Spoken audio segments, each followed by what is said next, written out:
வாழ்க்கையில ஒரு மனுஷனுக்கு எப்பயாவது ஒரு அதிர்ஷ்டம் கிடைக்கலாம். வாழ்க்கையே அதிர்ஷ்டமா இருக்கிற ஒரு மனுஷன் யாரு? நம்ம எல் முருகன் தான். அண்ணாமலை மீது தொடர்ந்து திட்டமிட்டு நயினார் அவர்கள் பொய் விஷம பிரச்சாரம் பண்ணிட்டு இருக்கிறாரு. தமிழ்நாட்டில் வேட்பாளர்கள் பட்டியல் தாமதத்துக்கு கேரளா ஸ்டைலில் இந்த மூத்தோர்களுக்கெல்லாம் ஓய்வு கொடுக்க போறாராமா மோடி. இதை பற்றி தான் இந்த வீடியோவில் பார்க்க போகிறோம். அதற்கு முன்பாக நமது சேனலை சப்ஸ்கிரைப் செய்து கொள்ளுங்கள். அன்பு தமிழ் நெஞ்சங்களுக்கு அன்பு வணக்கம்.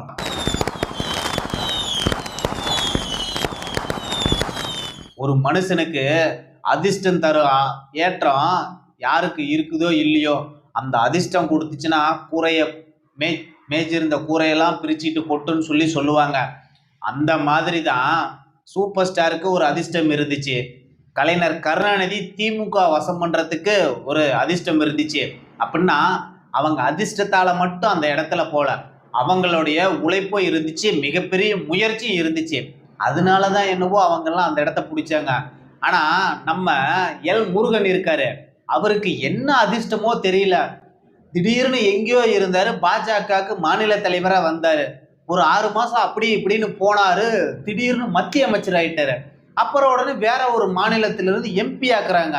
உடனே சட்டமன்ற தேர்தல்லாம் போட்டியிட வராரு, பாராளுமன்ற தேர்தல்லாம் போட்டியிட வராரு. மறுபடியும் சட்டமன்ற தேர்தல் வந்துருச்சு, மறுபடியும் போட்டியிடுறன்னு வராரு. ஒரு மனுஷனுக்கு எப்படியெல்லாம் அதிர்ஷ்டம் அடிக்குது பாருங்க. ஒரு கட்சியில எந்த ஒரு பணியுமே செய்யாம, ஆனா அதிர்ஷ்டத்தை வச்சு ஒரு மனுஷன் இந்த அளவுக்கு அடுத்தடுத்து உயர்ந்து போறாரு அப்படின்னா இது அதிர்ஷ்டமா இருக்கிறாரு.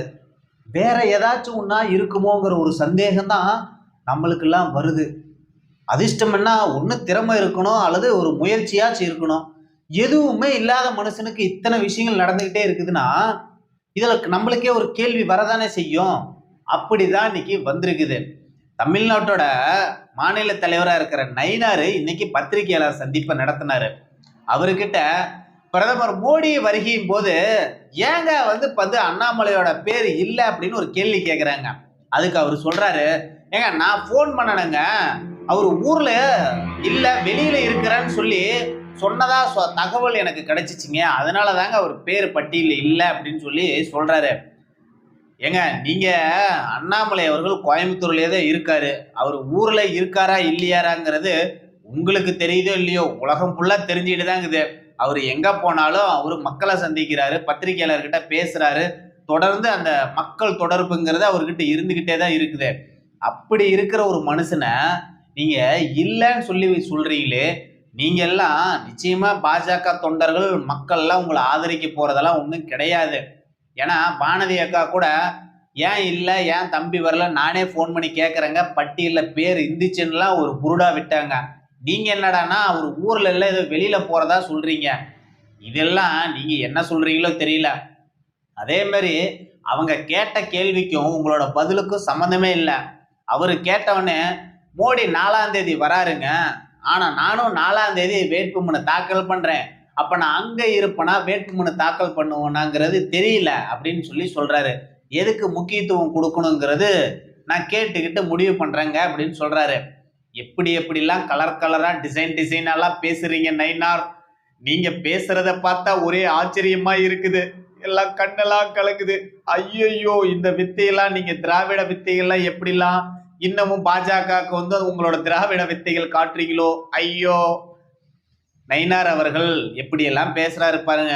பிரதமர் அவர்கள் 3ஆம் தேதி 4ஆம் தேதி தமிழகத்துல பிரச்சாரத்துக்காக வராரு. இங்க மயிலாப்பூர்ல அல்லது டி நகர்ல அவர் ரோடு ஷோலாம் நடத்துறதுக்கு உண்டான ஒரு ஏற்பாடுகள்லாம் பண்ணியிருக்காங்க. அது மட்டும் இல்லாம பாஜக நிர்வாகிகள்லாம் சந்திச்சு பிரதமர் மோடி அவர்கள் பேச போறாராமா. அப்ப பல நிர்வாகிகளுக்கு டோஸ் விடுற அளவுக்கு ஒரு பிளானோட தான் இருக்காரம்மா. ஏன்னா இன்னைக்கு யாரெல்லாம் கட்சிக்கு எதிராக விரோதமா செயல்பட்டு இருக்கிறாங்க, யாரெல்லாம் கூட்டணி கட்சி கூட கூட்டணி வச்சிருக்காங்க தனிப்பட்ட முறையிலங்கிற விவரம் எல்லாம் பிரதமரோட மேஜையில இருக்காமா. அதை பார்த்துட்டு தான் பிரதமர் அவர்கள் இந்த வேட்பாளர் தேர்வுல தொகுதியில பார்த்தீங்கன்னா பார்த்து நீங்க தேர்வு பண்ணணும். அரசாங்கம் தோக்குது அப்படின்னா, அதிருப்தி இருக்குதுன்னா அங்க யாரு நின்னாலுமே ஜெயிக்க முடியுமில்ல அப்படின்னு பிரதமரே கேள்வி கேட்டிருக்காராம்மா. இதனாலதான் கேரளா ஸ்டைல்ல தமிழ்நாட்டிலையும் இளைஞர்களுக்கு வாய்ப்பு கொடுக்கறதா மோடி முடிவு பண்ணியிருக்காராமா. என்ன நடக்க போகுதுங்கிறது நம்ம பார்க்கலாம். இன்னைக்கு அண்ணாமலையோட பாண்டிச்சேரி பிரச்சாரத்துல மிகப்பெரிய ஒரு எழுச்சி வந்திருக்குது. அவரும் மிக சந்தோஷமா அந்த பிரச்சார களத்துல ஈடுபடக்கூடிய நிகழ்வெல்லாம் நடந்துகிட்டு தான் இருக்குது. இதனால பார்த்தீங்கன்னா அவரு அங்கெல்லாம் தேர்தல் களத்துக்கு களமிறங்கிட்டாரு. அவர் எப்ப தமிழ்நாட்டுல களமிறங்க போறாருங்கிற ஒரு சந்தேகம் தான் பாஜக தொண்டர்களுக்கும் கூட்டணி கட்சி நிர்வாகிகளுக்கும் ஏற்பட்டிருக்குது. அதிமுக நிர்வாகிகள் கூட பலரும் அண்ணாமலை பிரச்சாரத்துக்கு வரணும்லாம் கேட்குறாங்க. அதனால என்னவோ அண்ணாமலை அவர்கள் தமிழ்நாட்டில் இந்த ஒரு சில பிரச்சனைகள்லாம் முடிவாயிட்டு களமிறங்குவார்னு தான் நம்ம எதிர்பார்க்குறோம். அது மட்டும் இல்லாமல் இன்று மாலையோ அல்லது நாளையோ பாஜகவோட வேட்பாளர் பட்டியல் வெளியாகிடுன்னு உறுதியாக சொல்கிறாங்க. ஏன்னா வேட்புமனு தாக்கல் பண்ணுறதுக்கு இன்னும் 3 நாள் தான் டைம் இருக்குது. அதுக்குள்ளே அவங்க எல்லாம் பட்டியல் வெளியாகிடுன்னு தொண்டர்கள்லாம் ஆர்வனோட எதிர்பார்த்துக்கிட்டு காத்திருக்கிறாங்க. அதெல்லாம் வெளிவந்ததுக்கு அப்புறம் தான் தெரியும் யாருக்கு சீட்டு இல்லை, யாரெல்லாம் புறக்கணிச்சிருக்காங்க. அதுக்கப்புறம் தான் தெரியும் தமிழ்நாட்டில் என்டிஏவோட நிலைமை என்ன ஆகும், அண்ணாமலைக்கு வாய்ப்பு இருக்கா, மறுக்கப்பட்டிருக்காங்களா.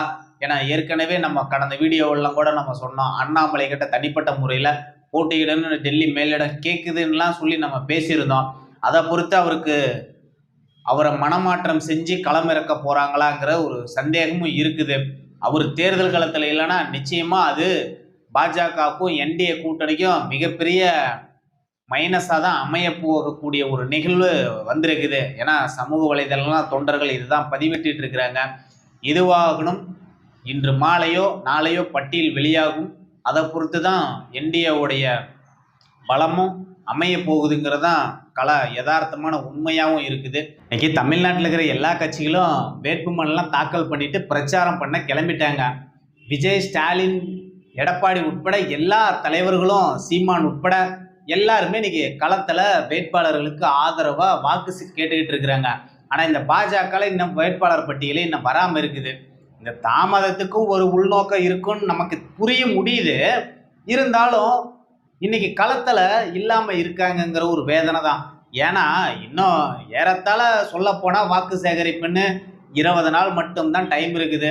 இதில் வேட்புமனு தாக்கல் பண்ணணும், பிரச்சாரத்துக்கு டெல்லியிலிருந்து பல தலைவர்கள் வருவாங்க, அங்கே போகணும், அப்புறம் எங்கே போய் மக்கள் சந்திப்பு நடத்துறதுக்கு எங்கே போதிய கால அவகாசம் இருக்குங்கிறது டெல்லி தலைமையும் உணரணும், இங்கே இருக்கிற தலைவர்களும் உணரணும். நயினார் என்னவோ இதெல்லாம் கண்டுக்கிட்ட மாதிரி ஒன்றும் தெரியல. அவருக்கு கிடைச்ச சாத்தூர் தொகுதியை ஈஸியாக கேட்டு வாங்கிட்டு ஓடிட்டாரு. அதுக்கு மேலே யார் எப்படி போனால் என்ன, நம்ம கேட்ட தொகுதி வந்துருச்சு, நம்ம எம்எல்ஏ ஆனால் போதும்னு சொல்லி அவர் நினைப்பில் இருப்பாராட்டங்குது. மோடியும் பார்த்தீங்கன்னா வர 3ஆம் 4ஆம் தேதி தமிழ்நாட்டில் தான் இருக்க போகிறாரு. நம்ம நிர்வாகிகள் கூடலாம் நிறையா சந்திப்புகள், டோஸ்லாம் விடுறதுக்கு தயாராக இருக்காராமா. ஏன்னா அப்படி தான் தமிழ்நாட்டில் பல வேலைகள் பண்ணி வச்சுருக்கிறாங்களாமா தமிழ்நாட்டினுடைய மூத்த தலைவர்கள். இந்த தலைவர்கள்லாம் ஓரங்கட்டத்தில் மோடி அவர்கள் தீவிரமாக இருக்காராமா. அதை பொறுத்து தான் அண்ணாமலைக்கு மோடி மீண்டும் முக்கியத்துவம் கொடுக்கறதா ஒரு செய்தி வருது. அண்ணாமலையை தீவிரமாக தமிழ்நாட்டில் பிரச்சாரம் பண்ணணும்னு மோடி அவர்களே அண்ணாமலைக்கு செய்தி அனுப்பிச்சி வச்சிருக்காராமா. அதனால தான் என்னவோ அண்ணாமலை அவர்கள் இன்னைக்கு பாண்டிச்சேரியில் முழுமையாக களமிறங்கி பிரச்சாரம் பண்ணிட்டு இருக்கிறாரு. இன்னைக்கு கூட 3-4 இடங்கள்ல அண்ணாமலை அவர்கள் வேட்பாளர்களுக்கு வாக்கு சேகரிப்பில் தீவிரமாக கலந்துக்கிட்டாரு. இன்னைக்கு கூட அவசரமாக கிளம்பி அதை செவ்வனே வழக்கமான ஒரு அர்ப்பணிப்போடு இன்னைக்கு பண்ணிட்டு இருக்கிறாரு. இதனால பார்த்தீங்கன்னா தமிழ்நாட்டில் அவர் இல்லை அப்படின்னா நிச்சயமாக என்டிஏக்கு மிகப்பெரிய பாதகமாக தான் அமைய போகுதுங்கிறது தான் யதார்த்தமான கள நிலவரமாகவும் இருக்குது. நமக்கே இதெல்லாம் இருக்கும்போது மோடிக்கு இருக்காதா என்ன? கண்டிப்பாக இருக்க தான் செய்யும். ஏன்னா மோடி அவர்களுக்கு இந்த வேட்பாளர்கள் பட்டியலில் யாரெல்லாம் தரப்பை நம்ம எதிர்த்து போட்டி போட போகிறோங்கிறதெல்லாம் பார்த்துட்டு ஒரு கணம் ஷாக்காயிட்டாராமா. அந்த மாதிரியான தொகுதிகள்லாம் வாங்கியிருக்கீங்க, 27 தொகுதியில் 23 தொகுதி திமுகவை எதிர்த்து நம்ம போட்டி போட போகிறோமா அப்படின்னு சொல்லி ஒரு கேள்வி கேட்டிருக்காராமா. உங்களுக்கு தேவையான தொகுதிகளை மட்டும் நீங்கள் வாங்கிட்டு வந்துட்டீங்க, கட்சியை பற்றி, கட்சியினுடைய வளர்ச்சி, கட்சி நலனை பற்றிலாம் உங்களுக்கு துளியாக அக்கறை இல்லாமல் இருக்கீங்க, கட்சியை அடுத்த கட்டத்துக்கு எடுத்துகிட்டு போகிற ஒரு வேலையை நீங்கள் செய்யாமல் இருக்கீங்க, நீங்கள் ஏன் அங்கே இருக்கீங்க அப்படின்னு சொல்லலாம் பல்வேறு விஷயங்கள் எல்லாம் நேற்று பியூஷ் கோயல் கூட கடுமையான ஆலோசனைகள் எல்லாம் நடந்திருக்காமா. அதை பொறுத்து தான் பட்டியலோட பியூஷ் கோயல் அவர்கள் இன்னைக்கு சென்னை வரப்போறாரு. சென்னையில் வச்சு தான் வேட்பாளர்கள் அறிவிக்க போகிறதா ஒரு செய்தி இருக்குது. அல்லது இன்னைக்கு மாலையோ நாளையோ நிச்சயமா பாஜகவோட வேட்பாளர் பட்டியல் வெளிவரும்னு தான் நம்ம எதிர்பார்க்குறோம். அதுலேயும் குறிப்பாக முக்கியமாக மிகப்பெரிய சர்ப்ரைஸு ட்விஸ்ட் எல்லாம் அந்த பட்டியலில் இருக்கிறதா பாஜக தலைவர்களே பேசிக்கிறாங்க.